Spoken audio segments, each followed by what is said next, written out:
Hola, hola, hola, aquí estamos nuevamente, sí, nuevamente en Sala de Espera al Aire. ¿Por qué? ¿Por qué nuevamente? Y porque tuvimos una pausita, como suele ocurrir en este tiempo de pandemia.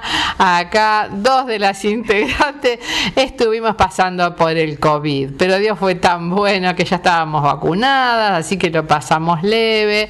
Después, bueno, un poquito de post-COVID también, que nos dejó medias cansaditas, pero acá estamos saliendo a pista con todo, re contentas de poder encontrarnos nuevamente con ustedes acá por la Hope 90.3 desde Quilmes, Argentina, para todo el que quiera engancharse, ya sea por la radio, online y también por YouTube. Cuando subimos los programas, ahí tenés todos los programas en Sala de Espera, las 9 temporadas. 9 temporadas. Así que bueno, como ustedes saben, yo nunca estoy sola, esto es un equipazo. Y acá conmigo sea muy bienvenida la productora Adriana Barraza.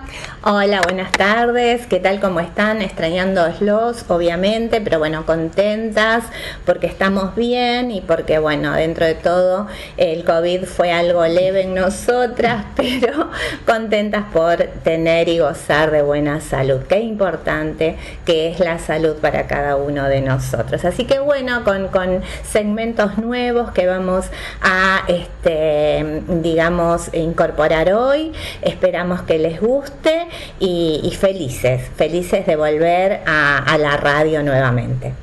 Y por supuesto, felices porque estamos las tres, acá también la profe, como yo le digo. Muy bienvenida, Alejandra Echeverry. La única sobreviviente. La única, va por ahora. ¡Bravo! Sobreviví al contagio. Sí. Y yo algunas otras cosas no estaría sobreviviendo, pero por lo menos a la del contagio sí, así que le damos gracias a Dios, primeramente porque Él está acá con nosotras, sí, porque ustedes están muy bien, se han repuesto y bueno, su protección, ¿no? Sí.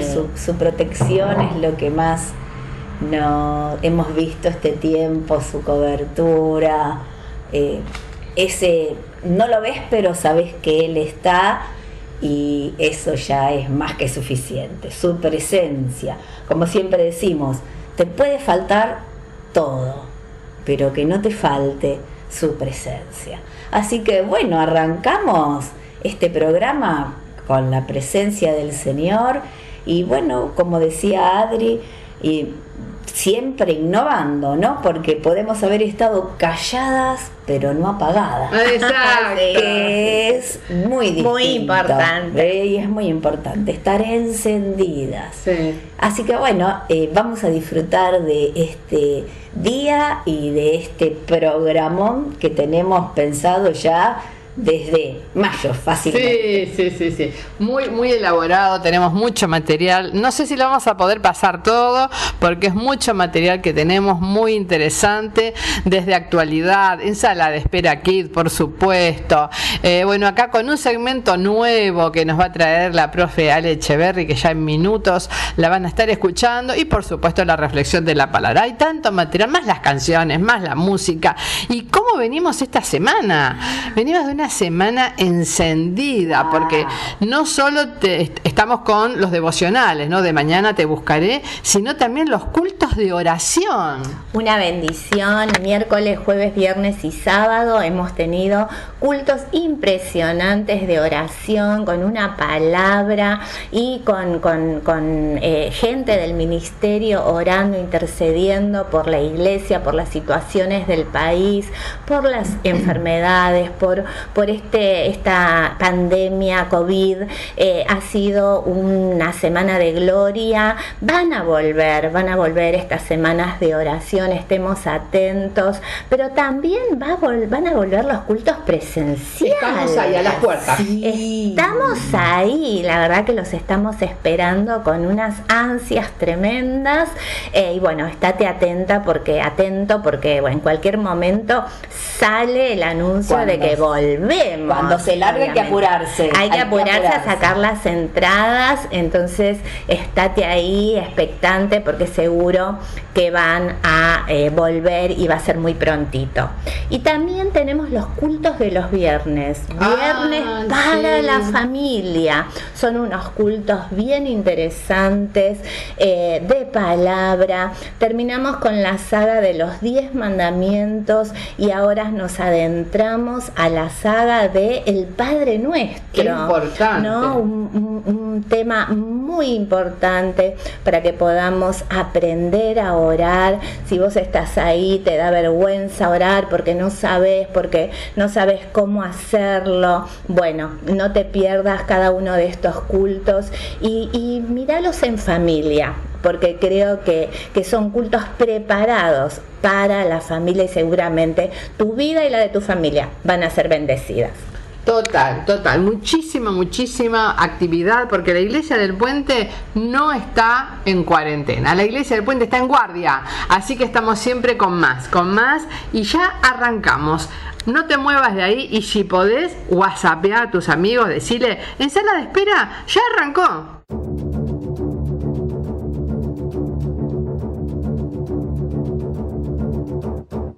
El Google Map de En Sala de Espera, descubriendo el contexto de la historia bíblica, dónde, cómo y por qué se desarrolló esta historia.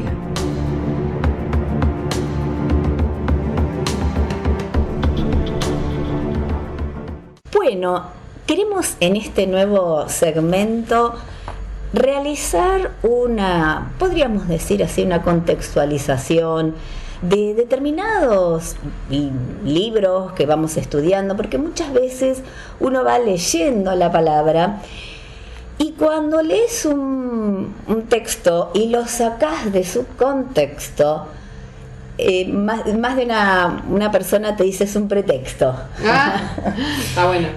Pero justamente te puede llegar a derivar el concepto en una interpretación errónea. Claro. Y es así como han surgido a lo largo de la historia infinidad de falsas doctrinas. Y siguen surgiendo infinidad de falsas doctrinas. Entonces, ¿qué las promueve? Esas interpretaciones erróneas, y quizás es una palabra o es la intención con la cual se lo dijo, sacado de quizás el contexto de las costumbres del lugar. Entonces es importante que cuando analizamos un versículo veamos ese contexto, cómo vivía la gente en esa sociedad, el marco histórico que acompaña a ese pasaje específico que vamos a abordar, el marco geográfico, ¿sí? De qué manera fue escrita, quién la escribió, y todo esto lo vas a encontrar desde ya en Biblias de estudio, en diccionarios bíblicos, libros específicos que hablan de hermenéutica, porque la ciencia que se dedica a estudiar todo eso es la hermenéutica, y que son fundamentales, son herramientas que hoy te van a permitir hacer una interpretación exacta de la palabra de Dios. Y es lo que queremos. Dios se revela en su palabra, pero que lo que se revela en su palabra sea exacto el mensaje que Dios tiene para tu vida y para mi vida. Y quiero tomar como ejemplo un libro de la Biblia, como es el libro de Job. Qué interesante, ¿eh? Interesantísima la historia de Job, de esta persona destacada, porque no era un profeta, no era, digamos así, un jurista, no era un estadista, pero era una persona para su época bien destacada. No se sabe exactamente quién escribe este libro, el de Job. Para algunos lo escribe Moisés o también Salomón. Entonces, imagínense, entre Salomón y Moisés hay mucha distancia histórica en siglos. Entonces, también ahí hay una diferencia en cuanto a, digamos, quién lo pudo haber escrito. Entonces se habla de posiblemente Moisés. Y en cuanto a la fecha también, ¿no? Si lo escribió Moisés, posiblemente haya sido en esa época en que Moisés estaba en Madián. Todavía no había sido el éxodo, porque no hay ninguna referencia histórica en el libro de Job que narre historias acerca del éxodo. Exactamente. Cuando sí Moisés en sus textos mencionaba situaciones anteriores, tanto vos tomás, no sé, Deuteronomio, Levítico, y te menciona hechos pasados, sí, en su vida anterior, ¿no? En su momento histórico. Entonces, posiblemente lo haya escrito, si lo escribió Moisés, en ese tiempo que él estaba como pastor de ovejas, cuidando las ovejas de Jetro, su suegro, ahí en territorio de Madián. Lo importante de este libro, es un libro, digamos así, dentro de los libros que están en la Biblia catalogados como poéticos, es el más antiguo de todos, y es un libro que tiene una riqueza muy importante en su escritura, porque hay una pequeña parte que está escrita en prosa, pero el resto es todo muy poético. Pero es muy dramático, sí, a la vez. Pensemos la historia de una persona encumbrada, una persona, digamos así, para la sociedad de su época. Job era una persona destacada, lo dice la palabra. Ahora, lo que le pasó, perder absolutamente todo.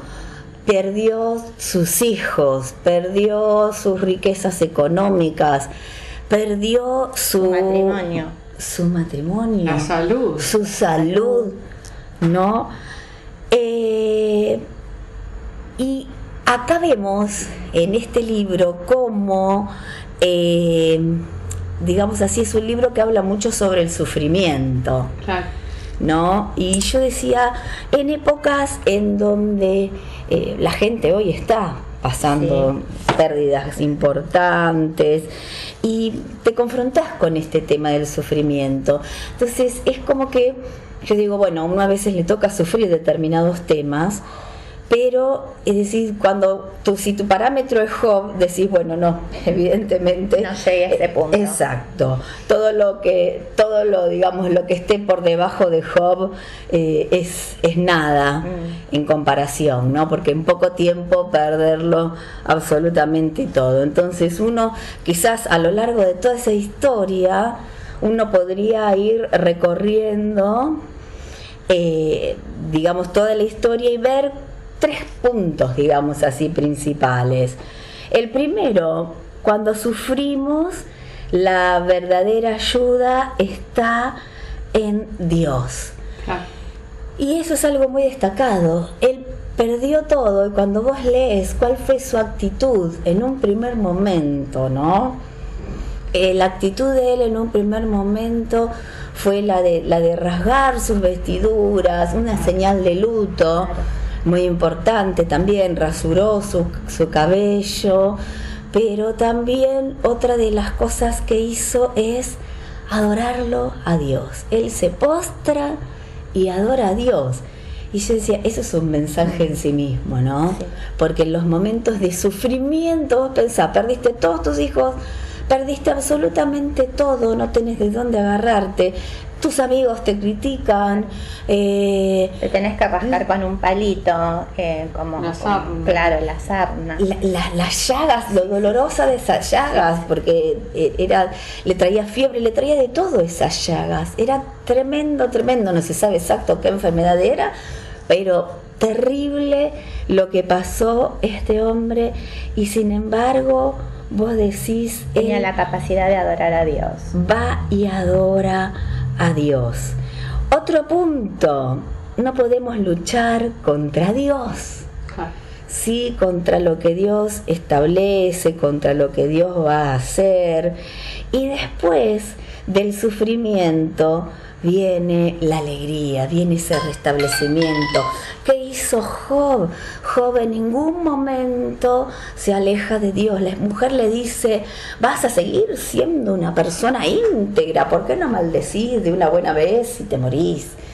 Y claro, un Qué consejo, dulzura, esposa. sí, una dulzura, un consejo desafortunado, ¿no? Para un hombre que estaba padeciendo. Los amigos que en cierta forma, Lo acusaban. claro, o sea, en definitiva, el pecado, o sea, todo lo que le pasó, consecuencia de su pecado, cuando él era una persona que guardó siempre su integridad.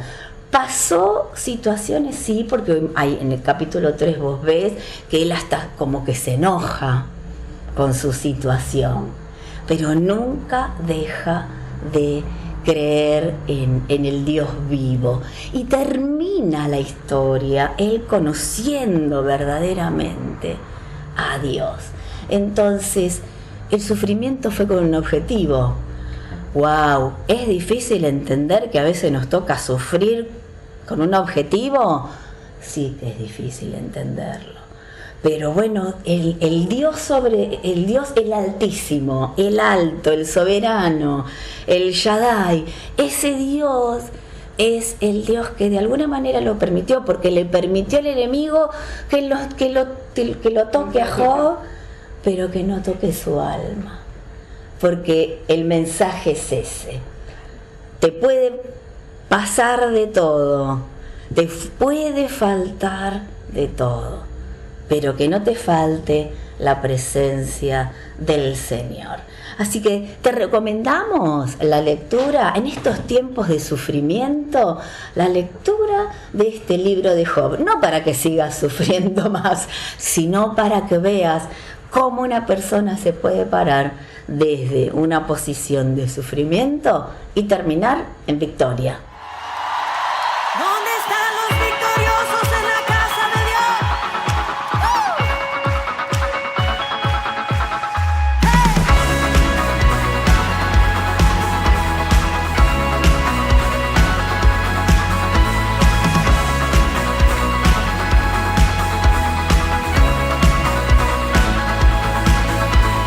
Grita al Señor con voz de victoria.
Sala de Espera Kids. Dijo Jesús: dejad a los niños venir a mí.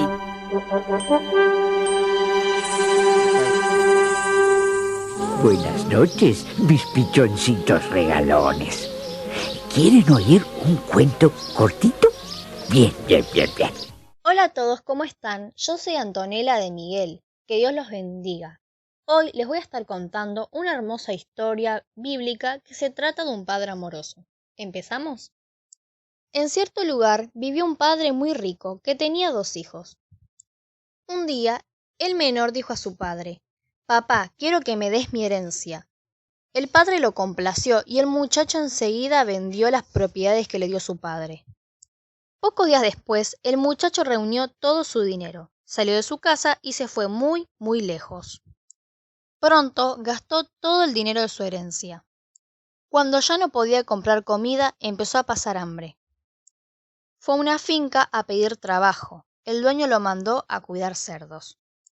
El muchacho tenía tanta hambre que hasta se quería comer la comida de los cerdos. Por fin se dio cuenta de lo tonto que había sido y dijo: «Los ayudantes de mi padre tienen toda la comida que desean. Voy a regresar a casa y le diré a mi padre: «Papá, me he portado muy mal contigo y con Dios. Permíteme trabajar en tu casa como uno de tus ayudantes». Entonces regresó a la casa de su padre. Desde lejos el padre lo vio y sintió mucho amor por su hijo y corrió a recibirlo. El papá lo abrazó y lo besó. El hijo empezó a decir: «Papá, me he portado muy mal. He pecado contra Dios y contra ti. Ya no merezco ser tu hijo». Pero su padre llamó a los sirvientes y les dijo: «Pronto, traigan la mejor ropa y vistan a mi hijo. Hagamos una gran fiesta». El hijo mayor regresó de su trabajo. Cuando oyó la música se enojó mucho y dijo: «Papá, tú nunca me has hecho una fiesta como esta». Su padre le dijo: «Entra, alégrate con nosotros. Tu hermano ya regresó, se había perdido y lo hemos encontrado». Y bueno, acá termina la historia. Espero que te haya gustado. La parábola del padre amoroso nos habla de un muchacho que se fue de su casa y se metió en muchos problemas. Cuando se dio cuenta de que había actuado mal, regresó a su casa y le pidió perdón a su papá.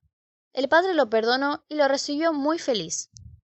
Entonces, es lo mismo cuando Papá Dios siempre está dispuesto a aceptar y a perdonar a los que han desperdiciado el privilegio de ser sus hijos, pero que regresan arrepentidos. El hijo menor se portó mal cuando pidió su herencia y se alejó. El hijo mayor nunca aprendió a vivir como un verdadero hijo, pues él no tuvo confianza para gozar de lo que tenía su padre. Bueno, espero que esta historia te haya gustado y que hayas aprendido mucho con esta historia. Bendiciones.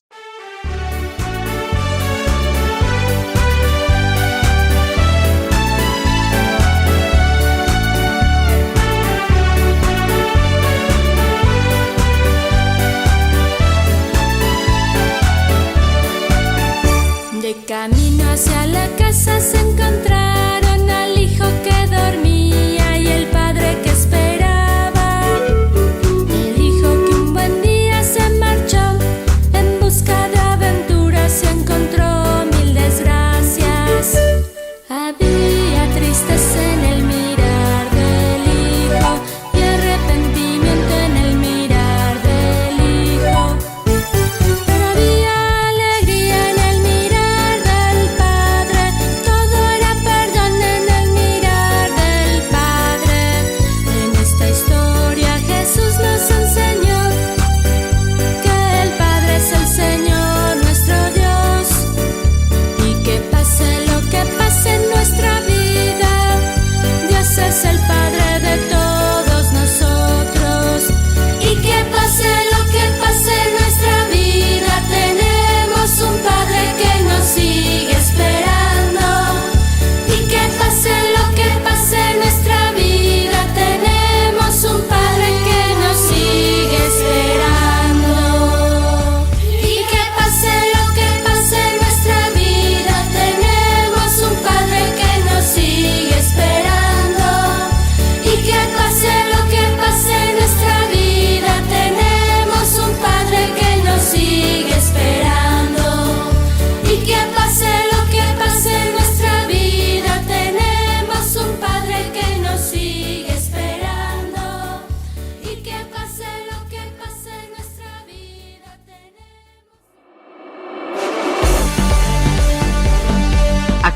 actualidad, bajo la lupa de la palabra.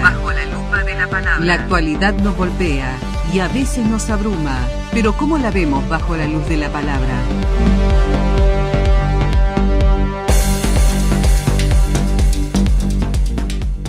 Hoy inauguramos este segmento con un tema que hace poco tiempo sonó fuerte en todos los medios. Yo ni bien hable del tema, van a recordarlo y esto va a ser un debate entre las tres. Sucedió que un conductor de televisión muy conocido, casado, presta un celular que tenía de repuesto a su esposa, que obviamente a quien obviamente se le había roto el suyo, por lo tanto este famoso conductor le da uno que él tenía, uno alternativo que él tenía en su poder. Cuando la mujer comienza a utilizar este celular, se da cuenta que había mensajes comprometedores de ciertas mujeres, de él a ciertas mujeres y obviamente de estas mujeres hacia él. Ella se encierra en una habitación para verificar nombres. Obviamente estos nombres estaban encriptados con otros nombres de varones, nombres de actrices que no eran tales.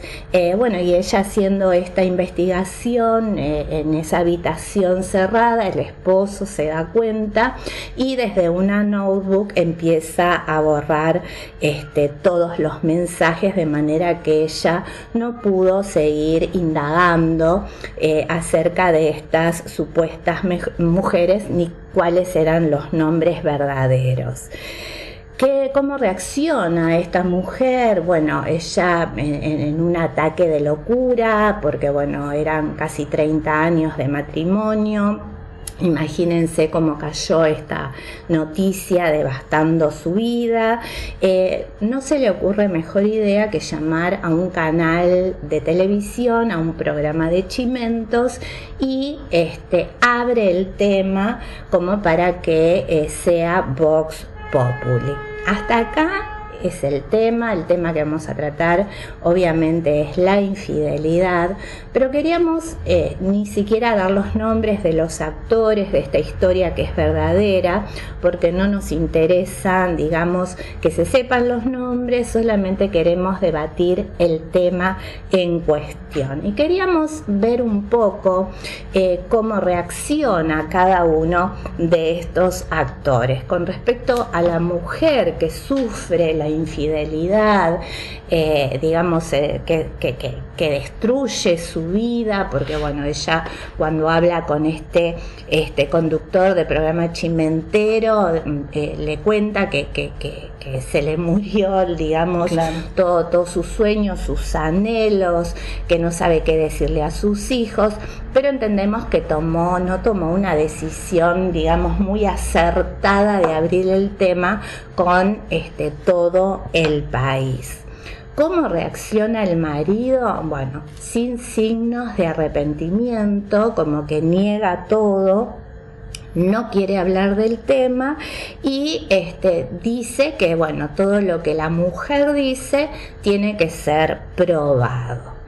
¿Cómo reacciona el abogado que contrató, digamos, el supuesto infiel? Bueno, el abogado dice que en realidad hoy en día, después de tantos años de matrimonio, la infidelidad no es un causal de divorcio, como que sucede y después de muchos años es muy común que tanto uno como el otro sean infieles. Todo esto estamos hablando de cómo reaccionaron, de este hecho en particular. ¿Cómo reacciona la sociedad? Y bueno, yo creo que hay un 80-20, ¿no? Un 80% a favor de la mujer y un 20% como que, bueno, igual que el abogado. Es normal, siempre sucede, como que no es de extrañarse, es algo de todos los días. ¿Cómo reaccionan los medios? bueno, es como carne de cañón, ¿verdad? La noticia paga y como que es muy vista, de manera que lo desangran en cada programa al que se hace referencia del tema, ¿no? Ahora, ¿cuáles son las consecuencias que sucedieron, ¿no? Bueno, en primer lugar, obviamente, un supuesto divorcio en puerta. Por otro lado, los hijos adolescentes que tienen que atravesar por esta situación tan incómoda, abierta a todo el mundo, quedan por su propia expuestos. mamá, ¿no? Muy expuestos al que digan.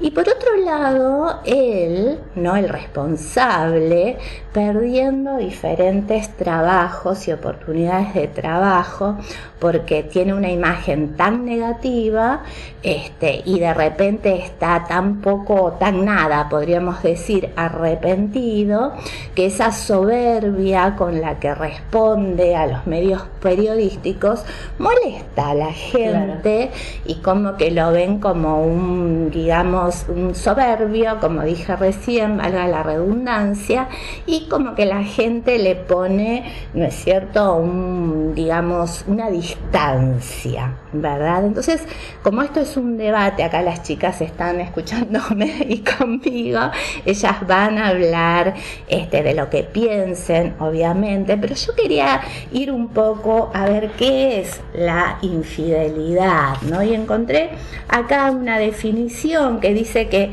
es la actitud del corazón de las personas basada en el egoísmo y el supuesto derecho a ser feliz. Ahora, ¿qué es lo que causa la infidelidad, ¿no?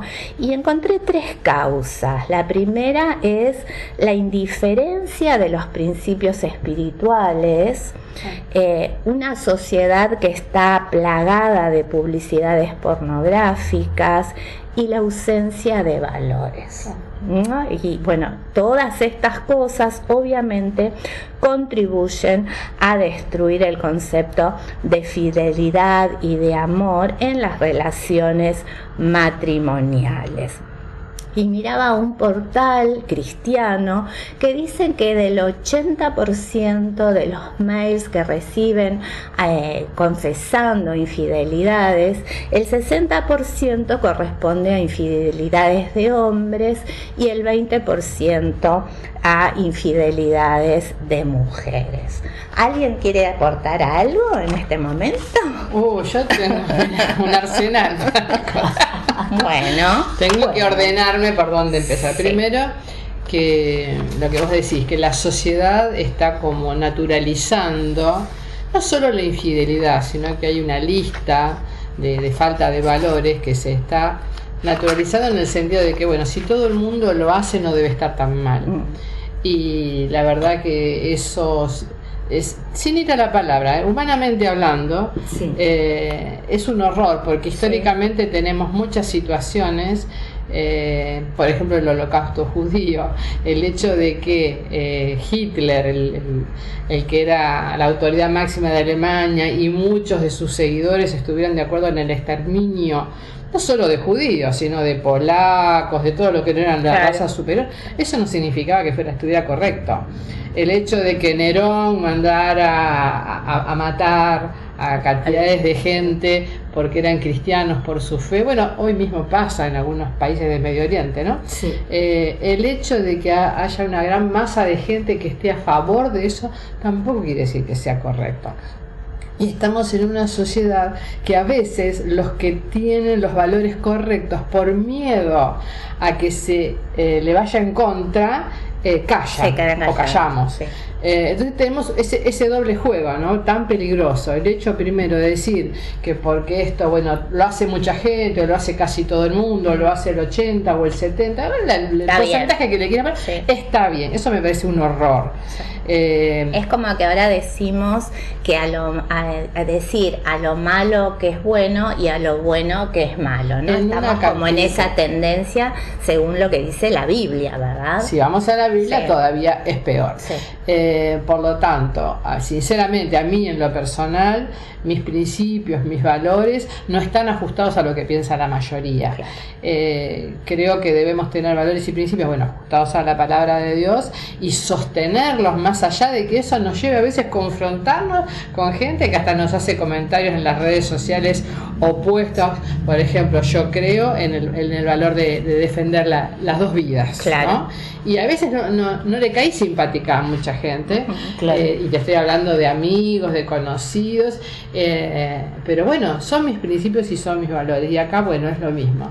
El tema de la infidelidad, tenemos que tener mucho cuidado de cómo lo manejamos, de no minimizarlo, de no decir ya no es causal de divorcio, porque la realidad que la infidelidad es destructiva. Sí. No solo destruye el matrimonio, sino que destruye a las personas, tanto al que es infiel, porque tiene una pérdida de valores impresionantes, sino también como la esposa o el cónyuge, hombre, mujer, según el que fuere, que se siente desvalorizado, que se siente menoscabado, y ni hablar si hay hijos de por medio. Claro. Que están viendo, especialmente como en este caso en particular, la cosa se hace pública, se abre para que los medios, como decías vos recién, ¿no?, se hagan una panzada de dinero, porque ellos lo único que hacen con esto es comerciar. Pero los hijos sufren porque son su mamá y su papá. Entonces, ¿cómo debemos aprender a manejar estas situaciones? Desde, lo ideal sería que no existiera la infidelidad, primero, pero si existe, también a veces no sabemos cómo manejar la situación. Y algo muy importante en el tema de la infidelidad no es tanto el perdón, porque hay muchos matrimonios que se perdonan, ¿no? Claro. Y reconstruyen, y está bien, pero lo más problemático es recuperar la confianza. Sí, exacto. Porque la persona que fue víctima de infidelidad perdona, pero después vuelve a confiar.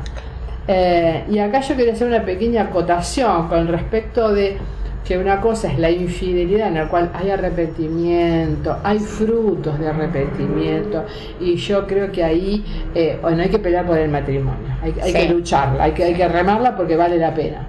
Y otra cosa es la infidelidad recurrente, que me parece que este es el caso, ¿no?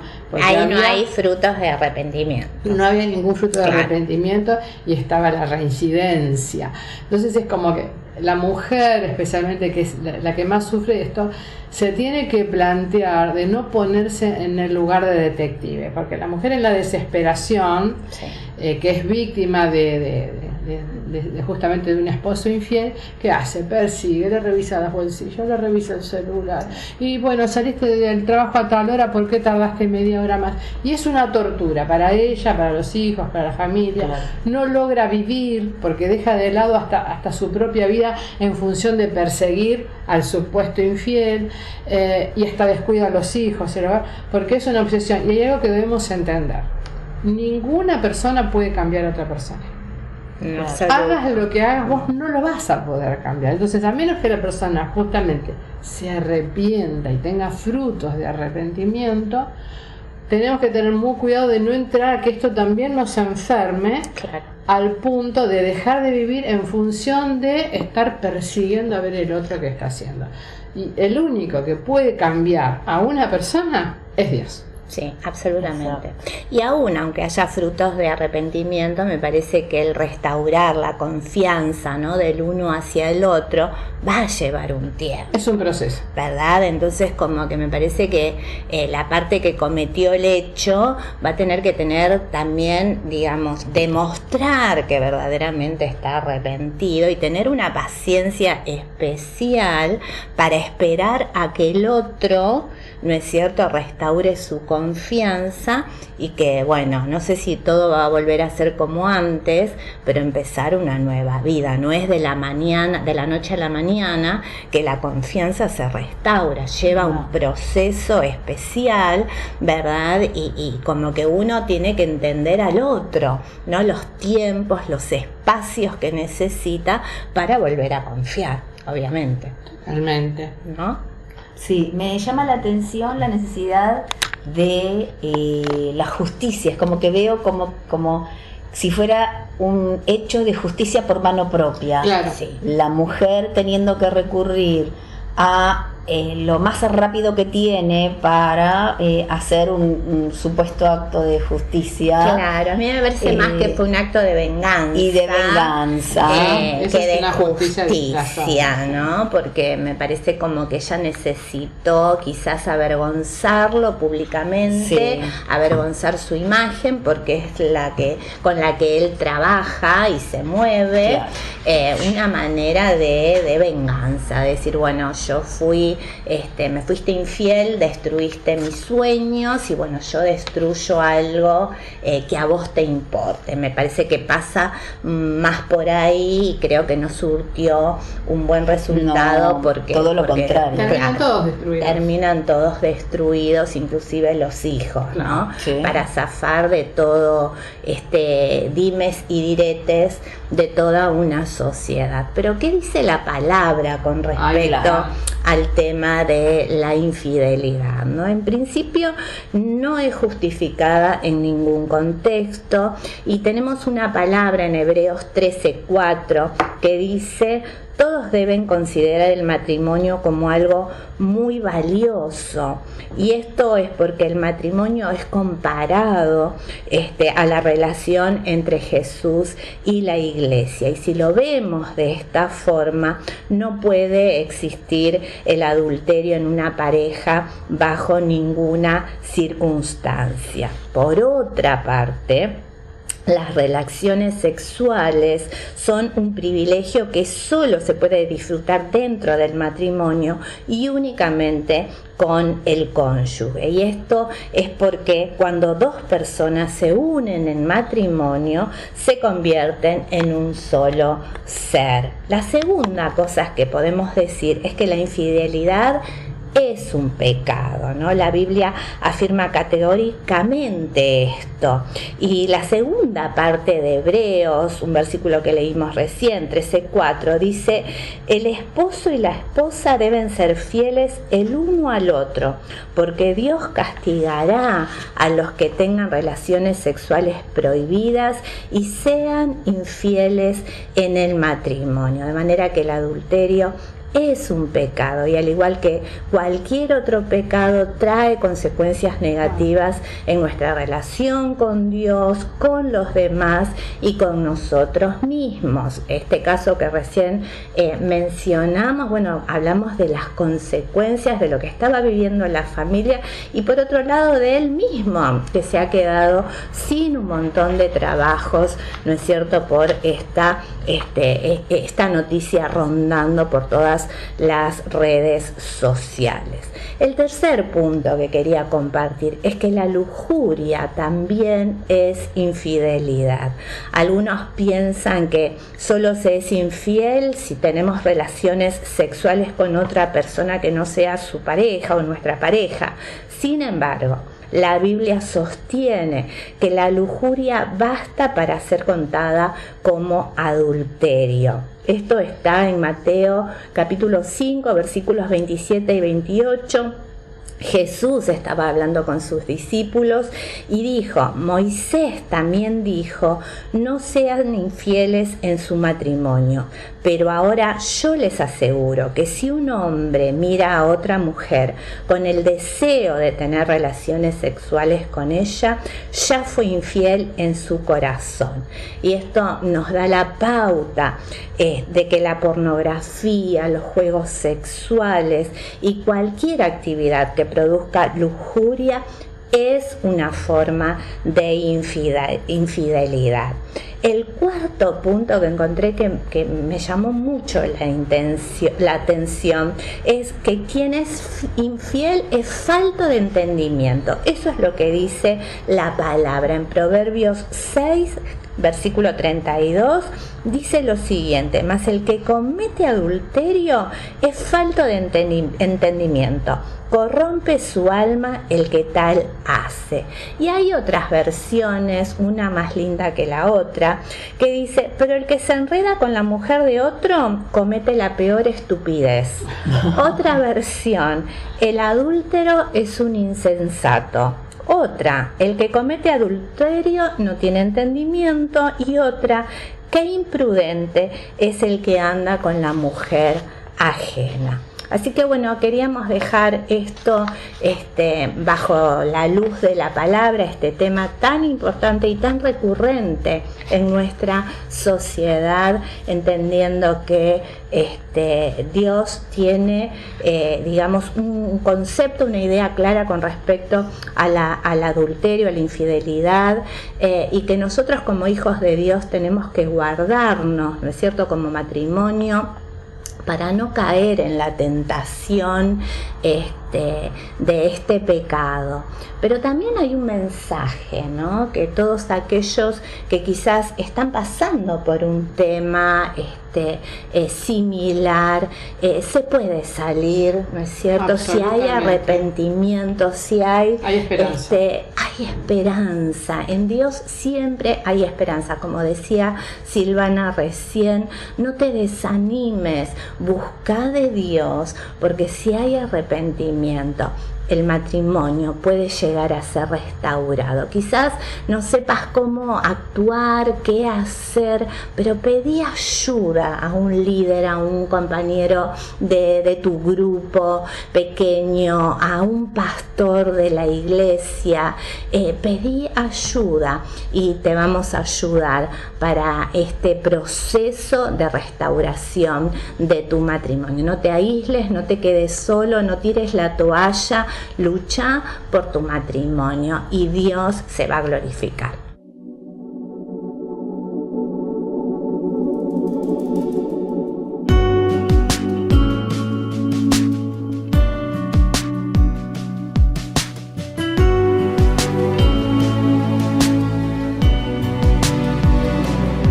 Supongamos perderlo todo de la noche a la mañana, pero todavía te tengo a ti. Supongamos que ya no hay amigos, que todos se han ido y tenemos que luchar por sobrevivir. Si nos tocara tener que comenzar de cero, no nos importaría si tú y yo nos tenemos, porque no hay tormenta que nos pueda derribar, porque a ti y a mí nada nos puede separar, porque lo que Dios nos dio es demasiado especial y nada lo puede apagar. Nada lo puede apagar. Cuando la vida nos ponga a prueba, aquí tendrás una guerrera que no se cansará de luchar junto a ti. Nadie nos dijo que sería fácil, juntos tendremos que enfrentar gigantes.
Bueno, y aquí ya estamos llegando al último segmento del programa. Vamos a compartir, aunque todo el programa está basado en la palabra de Dios, porque si no, ¿para qué estamos acá? ¿No? Nuestro objetivo es cada tema llevarlo siempre a la luz de la palabra.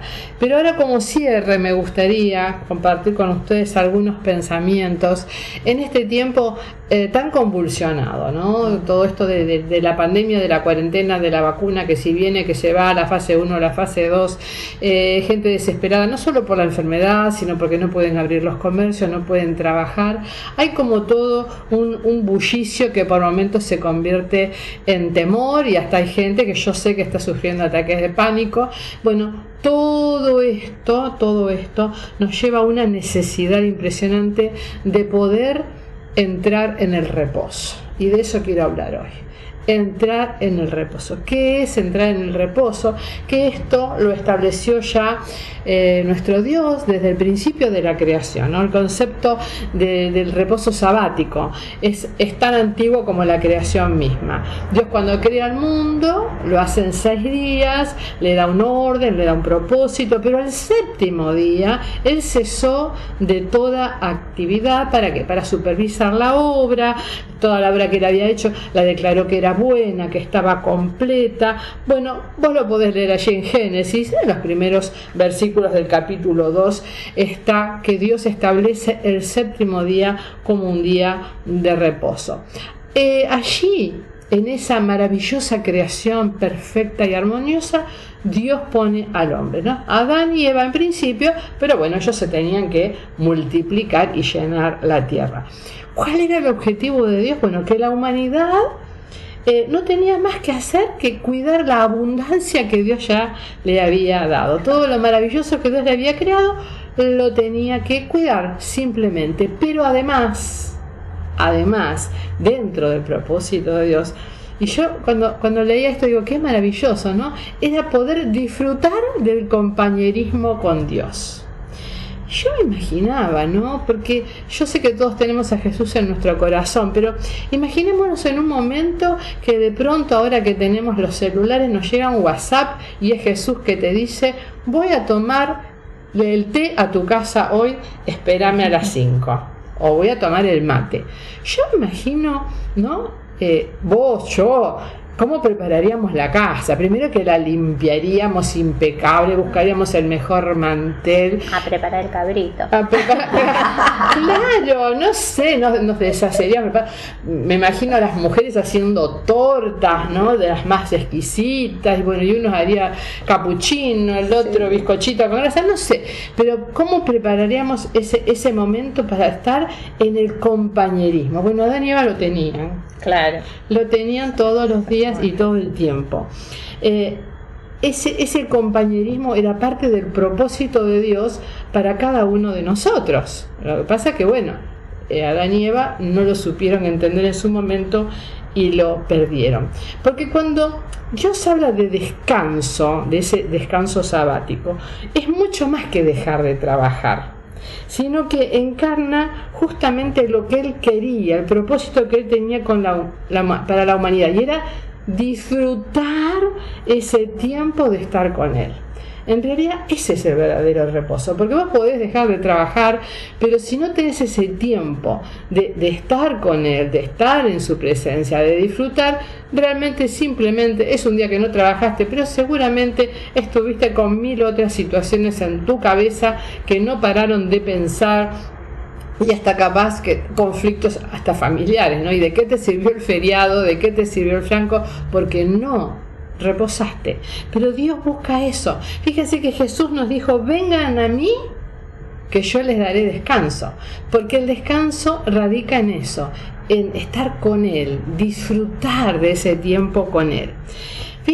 Acordémonos por un momento, hagamos historia, cuando el pueblo de Israel estaba en esclavitud, ¿no? Allí en Egipto, y clama a Dios pidiendo que lo libere de esa esclavitud, y Dios les dice que les va a dar una tierra prometida, pero se refiere a ese lugar como una tierra de descanso, como una tierra de reposo. No era simplemente te voy a dar esta propiedad para que sea tuya, era mucho más. Mira, en Deuteronomio 12 versículos 8 y 9 dice: mas no harán allí lo que ahora hacemos aquí, donde cada uno hace lo que mejor le parece, pues todavía no han entrado en el reposo ni en la herencia que les da el Señor su Dios.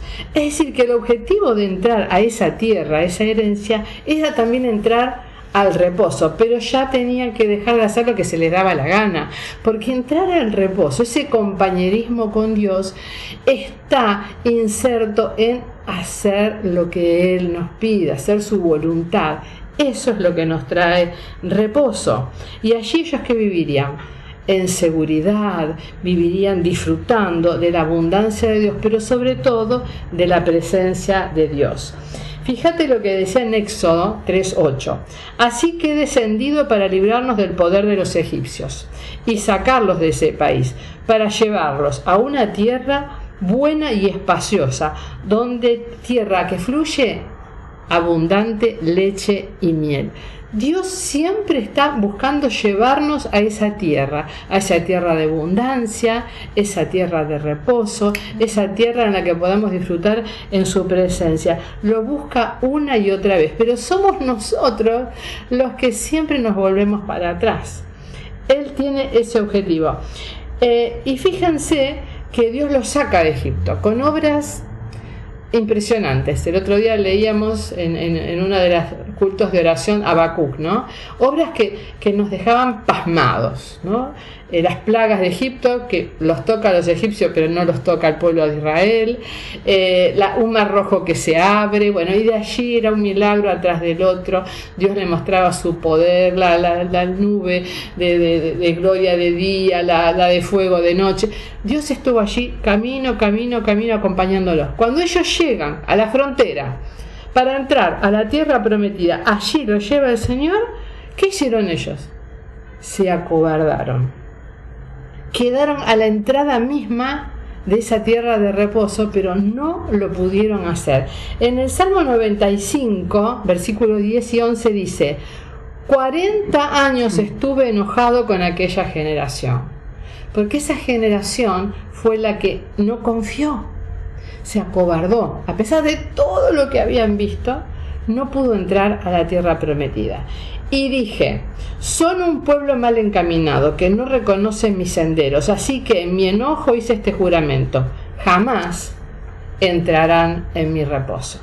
Y eso es lo que pasó con esa generación. Murió en el desierto, claro, porque no pudieron confiar. Ellos estaban seguros que esos gigantes los iban a derrotar. Con todo lo que habían visto, no pudieron confiar. Solamente Josué y Caleb de esa generación quedaron y permanecieron. Y Dios los tuvo 40 años vagando en el desierto para que aprendieran a confiar, porque ellos llegaba el momento a la frontera misma de entrar al reposo y se acobardaban. Y a veces, yo digo, también nos pasa esto a nosotros, ¿no? Como que Dios nos lleva allí, a la frontera, al lugar justo para entrar en su reposo, pero nuestros miedos, nuestras dudas, nuestros temores no logramos y nos quedamos afuera. Ellos se quedaron afuera. Y esta nueva generación, después de 40 años, entra. Pero ¿sabes qué? Le duró poco la confianza en Dios. Prontamente ellos otra vez estaban haciendo las cosas que se les venía en gana. O sea que en realidad entraron a la tierra prometida, pero no entraron al reposo. Porque entrar al reposo significa depositar toda nuestra vida en Él. Pero ¿sabes quién es el que insiste para que vos y yo entremos al reposo? Es Dios. Y allí aparece Jeremías después de muchos años, Jeremías 6:16, que dice así: deténganse en los caminos y miren, pregunten por los senderos antiguos, pregunten por el buen camino y no se aparten de él, así hallarán el descanso anhelado. Pero ellos dijeron: no los seguiremos. ¡Wow! ¡Qué fuerte!, ¿no? Un pueblo que decide no seguir el camino del Señor, no le importó entrar a esa tierra de reposo. Y hay un refrán que yo escuché en estos días, la primera vez que lo escucho, pero dije: wow, qué cierto que es. Dice así: se puede llevar un caballo al agua, pero no se lo puede obligar a que la beba.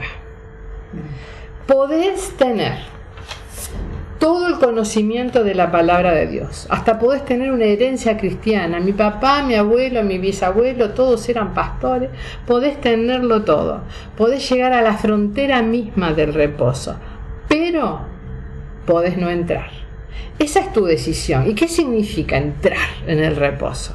Bueno, cuando hablamos de entrar, hablamos de un espacio, de un edificio, de una casa o de un automóvil, en el cual nosotros dejamos el exterior para meternos en el interior. Y el interior siempre es diferente al exterior. Es decir, que cuando entramos a ese edificio o a esa casa o a ese lugar, las condiciones son totalmente diferentes a las que están afuera. En el exterior puede haber situaciones climáticas, no sé, puede estar lloviendo, puede estar nevando, puede estar cayendo granizo, puede haber mucho ruido, ¿no? Griterío, autos, bocinas, mucha cosa así alborotada, el tráfico, la inseguridad, afuera está la inseguridad, tenemos miedo que nos roben, puede estar el virus ahora, ¿no? Nos da miedo al exterior porque está el virus, cuántas cosas, pero cuando entramos a ese espacio, es un espacio que es totalmente diferente al exterior, ese ambiente que es nuestro refugio, nos sentimos acogidos. Capaz que en ese interior, si afuera hace frío, hay una estufita que nos da calor, una sopita caliente, allí nos sentimos resguardados de la delincuencia, allí nos sentimos resguardados de tantos ruidos, podemos poner una música suave para darnos descanso.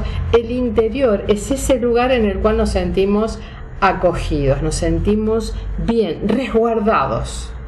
Entonces, cuando Dios te está diciendo que entres a su reposo, ven a mí, te está diciendo deja fuera el exterior, déjalo afuera, pero vení acá, al lugar del refugio, al lugar interior donde yo te voy a cobijar, donde yo voy a hacer tu calor, donde yo te voy a tener en mi regazo. Necesitamos entrar en el reposo, pero esa es nuestra decisión. Dios nos lleva hasta allí y nosotros tenemos que dar ese paso.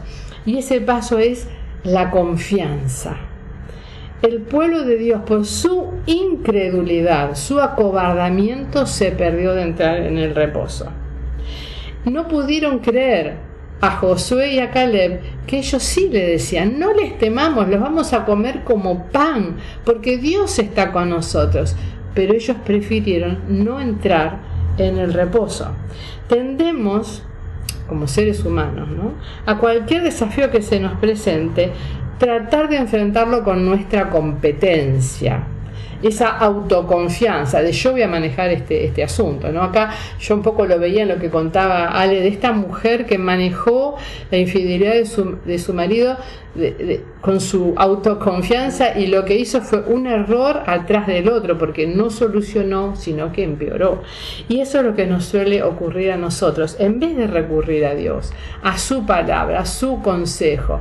Y si estamos muy turbados, bueno, buscar personas que estén espiritualmente maduras, ¿no?, que tengan una autoridad espiritual para guiarnos, para aconsejarnos y llevarnos a ese lugar de reposo. No la autoconfianza. Si nosotros queremos realmente poder entrar en este reposo, necesitamos desesperadamente confiar en que Dios lo hará en forma sobrenatural, no con nuestras fuerzas. No sabemos cómo lo va a hacer Dios, no sabemos cuál va a ser la mejor manera, no sabemos cuál va a ser el mejor momento, pero nosotros escogemos creer. Y cuando yo creo que Dios lo va a hacer, le doy la libertad al Espíritu Santo para que actúe. Espero que puedas hacerlo. No luches más con tus fuerzas. Entra en el reposo del Señor.